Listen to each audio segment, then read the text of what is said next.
Doctor Babasaheb Ambedkar, त्याचप्रमाणे महात्मा ज्योतिबा फुले यांच्या जयंती जन्म उत्सवा वर्षानिमित्त मी 2 शब्द त्यांच्याविषयी बोलणार आहे. बाबासाहेबांनी त्यांच्या जीवनामध्ये त्यांचं जे जीवनचा जर आपण सर्वांनी सखोल अभ्यास जर केला तर बाबासाहेबांचे प्रथम गुरु जे आहेत त्यांचे स्वतःचे वडील. कारण वडिलांनी त्यांना पुस्तकाचं ज्ञान दिलं, पुस्तक वाचनाविषयी त्यांची आवड निर्माण केली आणि समाजावर होणाऱ्या अन्यायाबाबत त्याची वेळोवेळी समाजाच्या चालीरीतीविषयी त्यांना पूर्ण माहिती सर्वप्रथम बाबासाहेबांच्या वडिलांनी त्यांना दिलेली. पहिले त्यांचं हे मार्गदर्शन घेऊन बाबासाहेबांनी त्यांचं पुढचं जीवन हे भारतीय समाजामध्ये ज्या चालीरीती आहेत त्या चालीरीती कशा बंद होतील, अनिष्ट रूढी, अंधश्रद्धा याबद्दल ते समाजावर होणारे अन्याय अत्याचार हे कसे दूर होतील त्याबद्दल बाबासाहेबांनी वाचन केलं, सर्व धर्माचा अभ्यास केला. त्यानंतर बाबासाहेब गौतम बुद्धांनी दिलेल्या बौद्ध धम्माचा अभ्यास केला. बौद्ध धम्मामध्ये बाबासाहेबांनी जे जीवन जगण्याची जी पद्धत आहे, आपण त्याला आर्ट ऑफ लिव्हिंग म्हणतो, त्याचप्रमाणे समाजामध्ये जे चालीरीती आहेत त्या कशा दूर होतील त्याबद्दल बाबासाहेबांनी, त्यामधून बाबासाहेबांनी समता, न्याय, बंधुत्व, करुणा या माध्यमातून सर्वप्रथम बाबासाहेबांनी संविधान या मध्ये समतेचे मार्गदर्शन लोकशाही प्रमाणे घटनेमध्ये नमूद करून दिलेला आहे.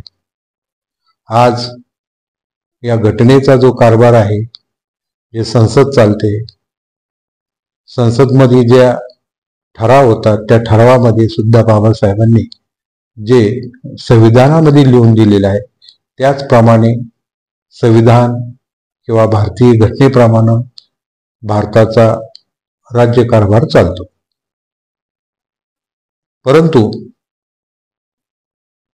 संविधानाची सध्या ज्या पद्धतीने राजकारणामधून जी हानी होत आहे, संविधान हे त्याला लवचिक करण्याचा प्रयत्न करत आहे, संविधानावर आघात होत आहे, याबद्दल मागे एक संसदमध्ये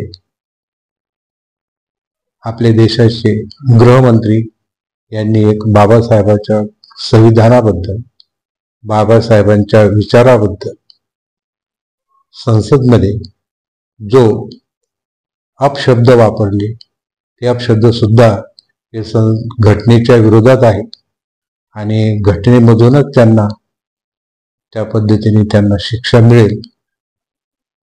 हिंदू चालीरीतीमधून जे अन्याय अत्याचार होतात, मनुस्मृतीमध्ये ज्या पद्धतीने स्त्रीला शिक्षण घेण्याचे अधिकार नव्हते, स्त्रीला सार्वजनिक ठिकाणी जाणे येण्याचे अधिकार नव्हते, ते अधिकार डॉक्टर बाबासाहेब यांनी भारतीय संविधानामध्ये आपण भारतीय लोकशाहीचं ज्या पद्धतीने त्याच्या सुरक्षेसाठी प्रयत्न करायला पाहिजे ते प्रयत्न सर्वांनी मिळून करायला पाहिजे.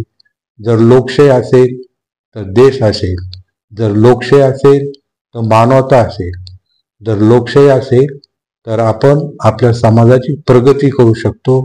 नाही तर आज जे लोकशाहीमध्ये मतदानामधून जे सरकारला आपण निवडून देतो ते जर सरकार लोकशाहीचं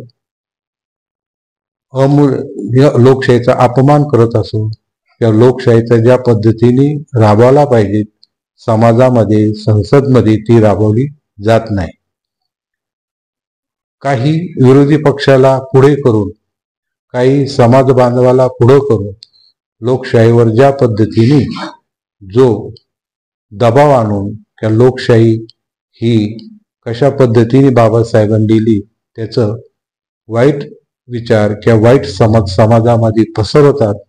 आणि आज जर आपण एक झालो नाही तर परत आपल्याला मनुस्मृतीचे जे जीवन होते ज्या पद्धतीने आपण तळागाळातून जे वर आलो परत आपण त्याच तळागाळामध्ये परत जाऊ शकतो जर लोकशाही जर आपण सांभाळली नाही, लोकशाहीला आपण जर सपोर्ट केला नाही तर आपली धर्मनिरपेक्ष राज्य जे आपण ज्याला म्हणतो ते हिंदू राष्ट्र तयार होईल. आणि हिंदू राष्ट्र हे घटनेमध्ये लिहिलेलं नाही. घटनेमध्ये हिंदू राष्ट्राची आवश्यकता नाही. हिंदू राष्ट्र हे फक्त एका ठराविक समाजापुरते हिंदू राष्ट्र होईल. भारतामध्ये सर्व जाती धर्माचे लोक धर्मनिरपेक्ष लोकशाहीमध्ये राहतात आणि लोकशाहीने दिलेल्या अधिकाराचं पालन करतात. त्यामुळेच आपल्याला लोकशाही ही कशी टिकेल यासाठी सर्वांनी प्रयत्न करायला पाहिजेत. एवढीच माझी समाज बांधवांना विनंती आहे.